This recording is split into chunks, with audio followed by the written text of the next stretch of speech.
shirkadda korontada Beko oo kamid ah shirkadaha korontada bixiya ee magaalada caasimadda ah ee Muqdisho ayaa waxay macaamiisheeda ugu bishaaraysay inay u sameysay qiimo dhimis aad u ballaaran maadaama bulshada Soomaaliyeed xilligan ay dareemayaan culays dhanka dhaqaalaha ah taas oo sababay cudurkan dunida faraha ba'an ku haya ee coronavirus Soomaaliyana sababay in dhan waliba oo dhaqaale dadkeedu ka soo gali lahaa laga saaro xayiraad taas oo loo gol leeyahay inuusan faafin cudurkan. Shirkadda korontada Beko ayaana bulshada la qaybsanaysa culaysyada uu sababay cudurkan iyadoo u sameysay qiimo dhimis bilaabmaysa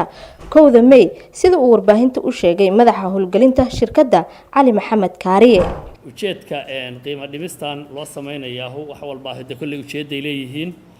ujeedka loo sameeyaa qiimo dhimistani waxa weeyaan maarta in shirkadda Beko ay ka qayb qaadato culeysyada jira ee wadanka ka jira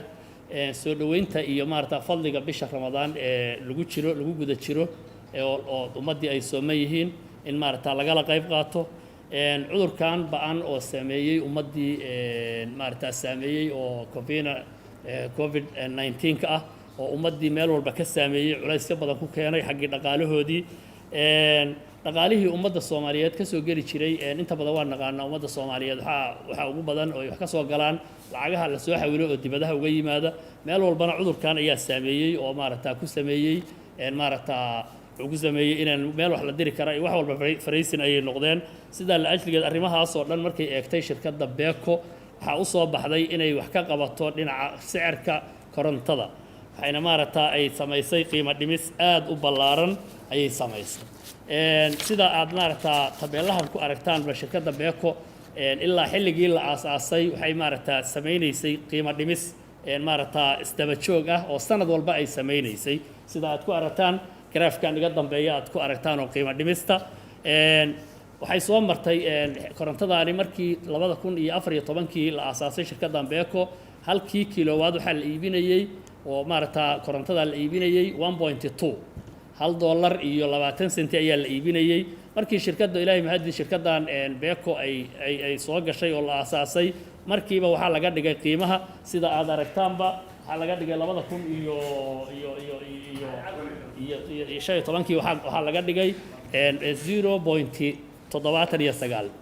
0.79 senti ayaa laga dhigay sanadkii ku xigay oo 2016 waxa laga dhigay 65 senti sanadkii ku xigay oo 2007 waxaan hadana ka dhignay dhibic 55 senti ayaa laga dhigay sanadkii 2018 waxa laga dhigay dhibic 48 senti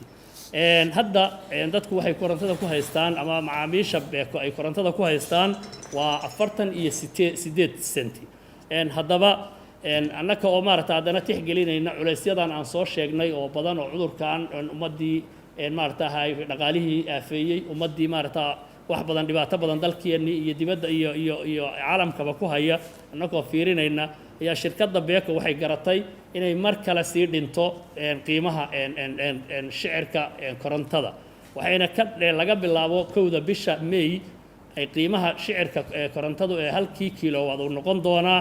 36 senti ayaa halkii kilowatt noqon doonaa laga bilaabo 1 bisha May. Shirkadda Beko ayaa arintan waxay ugu gol leedahay in shacabka Soomaaliyeed ay la qaybsato dhibaatada dhaqaale ee uu sababay cudurka COVID-19. Safiya Ismaan Cabdulle, Shabelle TV.